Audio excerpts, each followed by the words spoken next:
Je suis comme d'habitude ravie de vous retrouver aujourd'hui pour un nouveau podcast qui sera dédié à l'intuition. L'intuition, c'est quelque chose d'hyper précieux, c'est quelque chose qu'on travaille énormément lorsqu'on est hypnothérapeute, mais je pense que l'intuition, c'est utile à chacun de nous. Et comment la reconnaître? Qu'est-ce que l'intuition? À quoi elle sert? Voici donc la thématique du podcast du jour, l'intuition.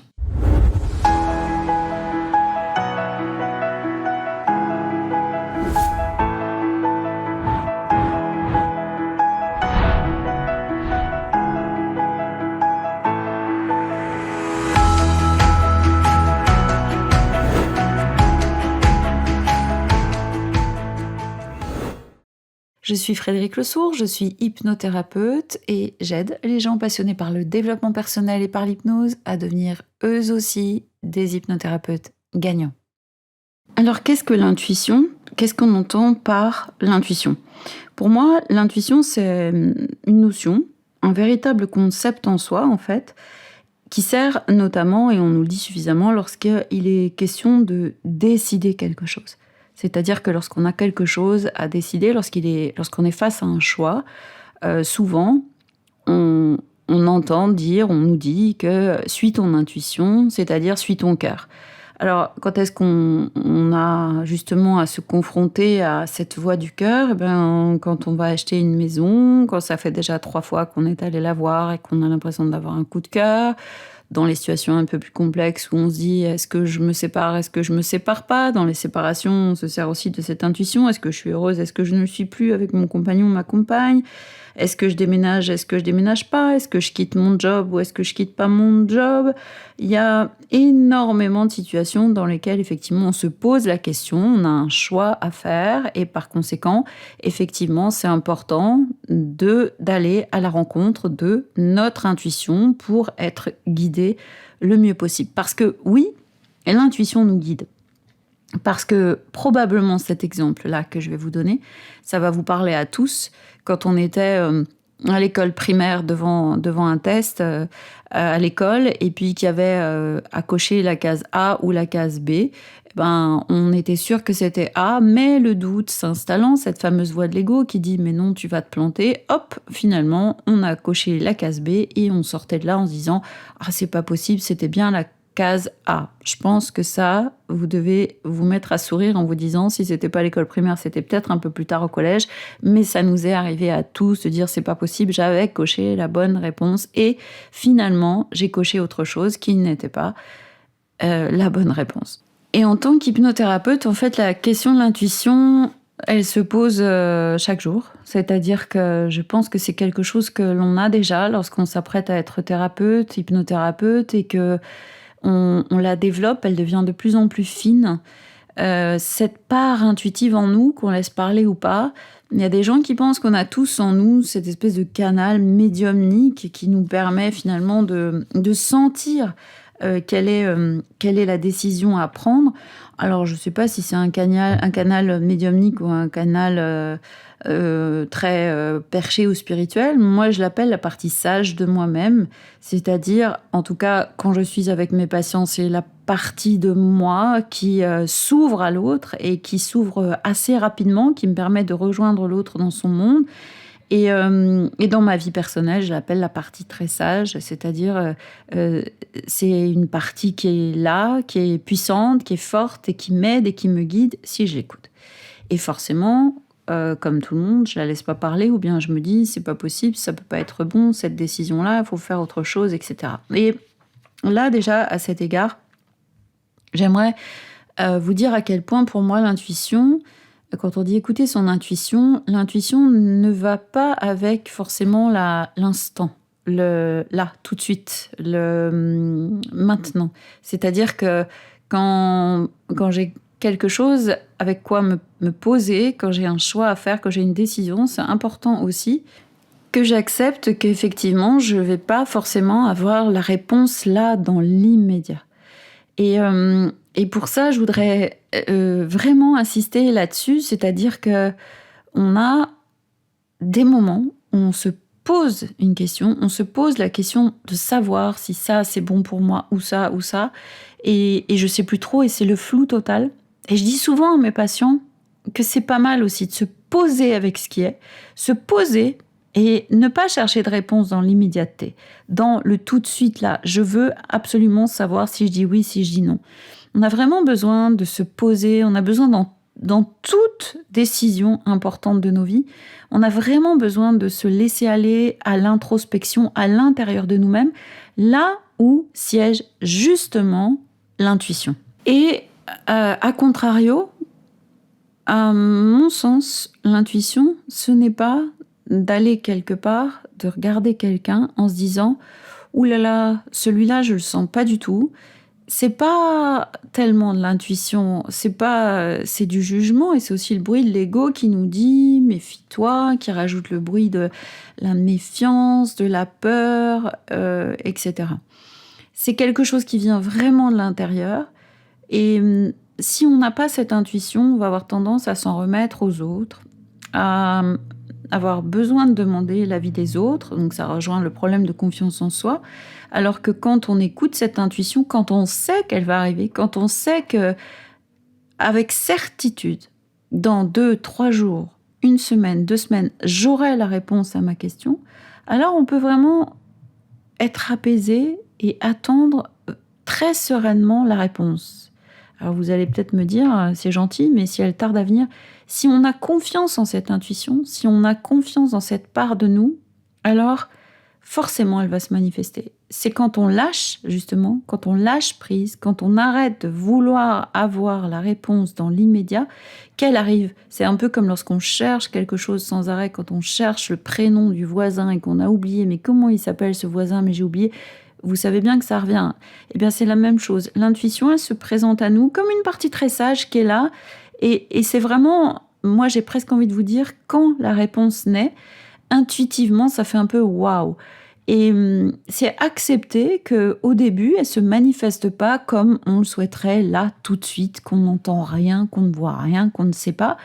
Alors, ça n'a rien à voir avec l'exemple que j'ai donné quand on était à l'école. Là, on suit la part intuitive parce qu'on sait, parce qu'on a appris, parce qu'on a suffisamment de connaissances. Mais dans tout ce qui fait partie un petit peu de ce qu'on ne contrôle pas forcément, des sentiments de l'autre, de tas de choses qui sont pas forcément, qui n'ont pas à voir uniquement avec nous, bah, c'est accepter la part un peu plus lente dans la décision, dans le « je vais choisir », etc. Je vous disais donc qu'à mon sens, l'intuition n'est pas non plus je juge un tel ou je pense qu'un tel est bizarre, etc. C'est une voix très fine, très subtile. Je dirais qu'elle vient du haut, mais du cœur aussi. C'est vraiment quelque chose d'extrêmement puissant. Cette métaphore que je vais vous partager, que j'aime beaucoup par rapport à l'intuition, c'est l'histoire d'un aveugle et d'un paralysé. Ils se retrouvent tous les deux dans la forêt. Ils savent vraiment pas comment ils sont arrivés là-dedans. Ils se tapent l'un contre l'autre. Ils sursautent l'un comme l'autre en se percutant comme ça. Et l'aveugle dit oh, mais moi je suis arrivé là, je sais même pas comment. Je sais pas comment je suis là. Il sent bien forcément qu'il y a autour de lui des arbres, etc., qu'il est dans un endroit qui lui est complètement inconnu. Et il se dit, en tout cas, et il partage avec l'homme paralysé que sans la vue, il ne peut pas se sortir de là. Et le paralysé, lui, qui a bien du mal à marcher et qui est arrivé ici, on ne sait pas comment non plus, il lui dit « Ok, alors tu vas me prendre sur ton dos et moi, je vais te guider pour que, ensemble, on puisse sortir de cet endroit. » Et j'aime beaucoup cette métaphore parce que justement, l'homme aveugle, c'est le rationnel, c'est la compréhension. Et l'homme paralysé, c'est l'intuition. Tout seul, chacun de leur côté, ils ne peuvent rien faire. Mais s'ils unissent leurs forces, c'est-à-dire si on les met ensemble, ils vont sortir de la forêt.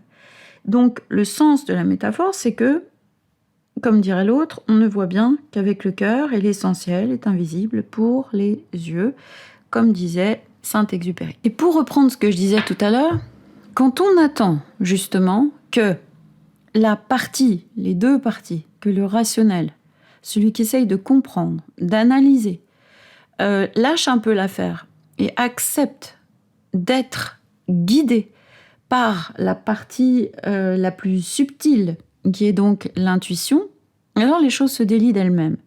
Et même si ça vous semble vraiment un peu du ressort du monde des bisounours, ça ne l'est pas. C'est vraiment ça. On a vraiment besoin de prendre un temps pour soi en se disant « Ok, seul, j'ai du mal.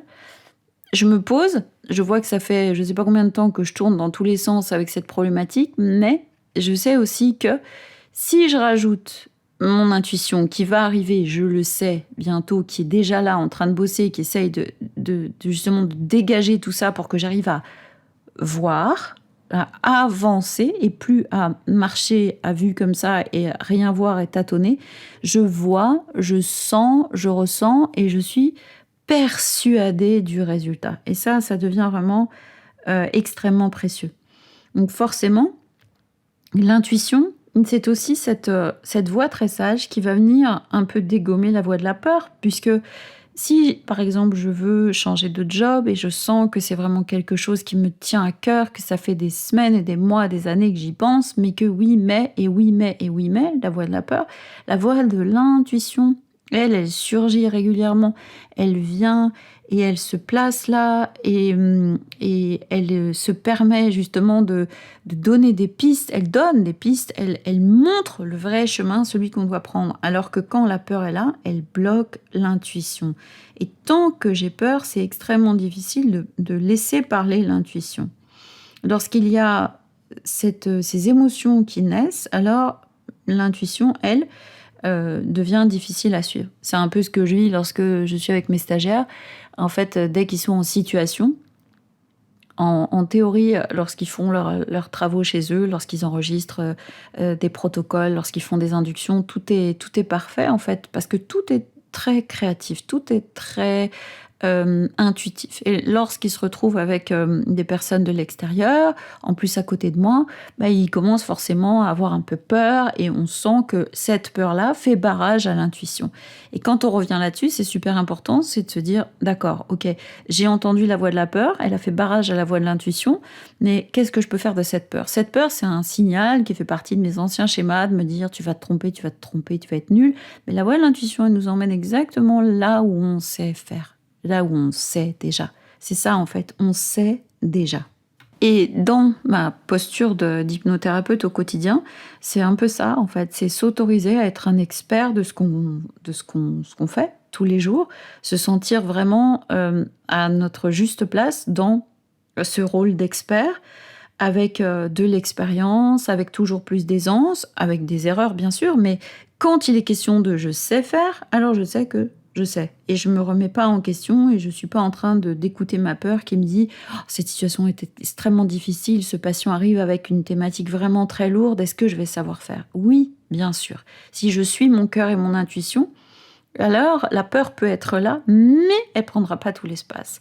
Et quand il est question de prendre une décision, que ce soit un changement de job, de ville, de situation personnelle, que ce soit l'achat d'une voiture, que ce soit peu importe, à chaque fois que je suis mon cœur, cette voix qui est très fiable, je ne peux pas me tromper.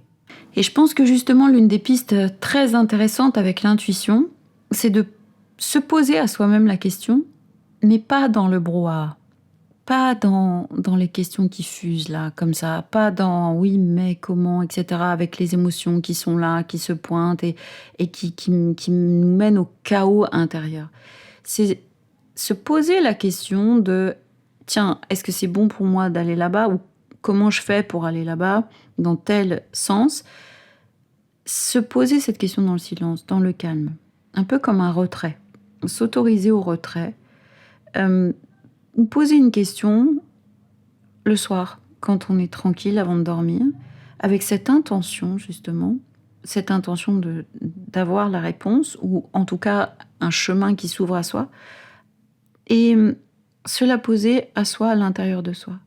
Et souvent, on a la réponse dans les jours qui suivent, comme ça, ou justement plus qu'une réponse, on a des pistes, des choses qui s'ouvrent à nous, alors on était dans une situation complètement alambiquée, complètement difficile, on ne savait plus où donner de la tête, et tout à coup, on voit vraiment clair.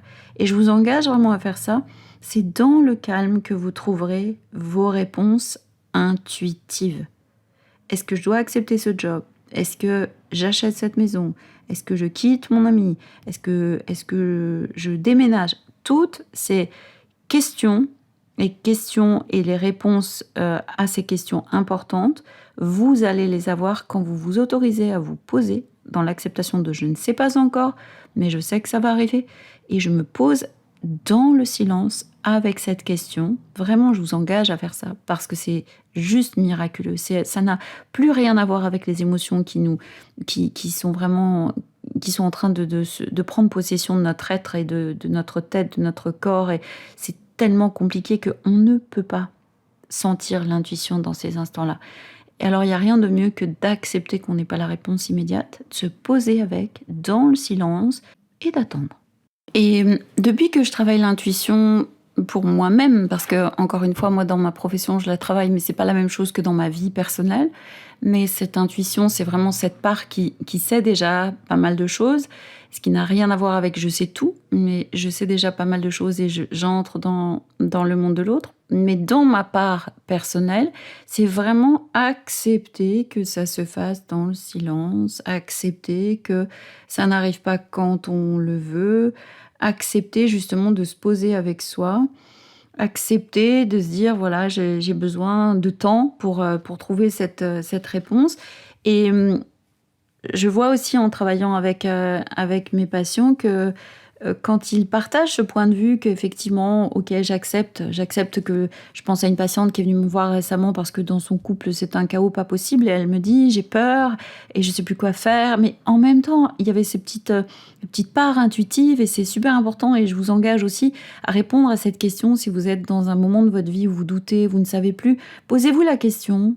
Qu'est-ce que vous savez déjà intuitivement? Vous aurez déjà des petites réponses, peut-être pas la réponse, peut-être pas celle que vous attendez, mais vous allez avoir quelques petites réponses déjà, je vous assure. Il y a une part intuitive. Et c'est aussi un exercice qu'on peut faire, c'est se dire, d'accord, et comment, moi, si je me pose une question, par exemple par rapport à mon couple, ou si je me pose une question par rapport à un achat, ou par rapport à un déménagement, peu importe, qu'est-ce que je dirais à un ami et qui serait en train de me raconter mon histoire.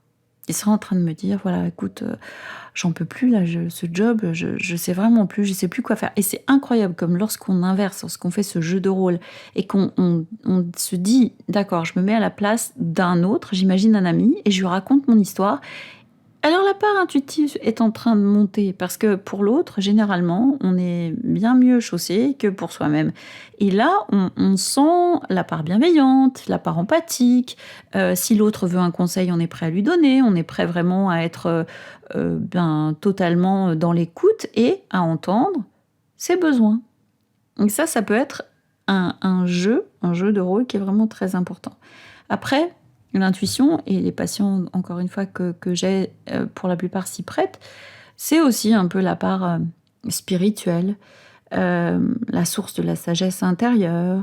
On peut aussi, quand on commence à croire à une certaine spiritualité, se dire d'accord, je fais ma demande à l'univers, je fais ma demande à la vie, je passe par le biais d'une entité quelconque.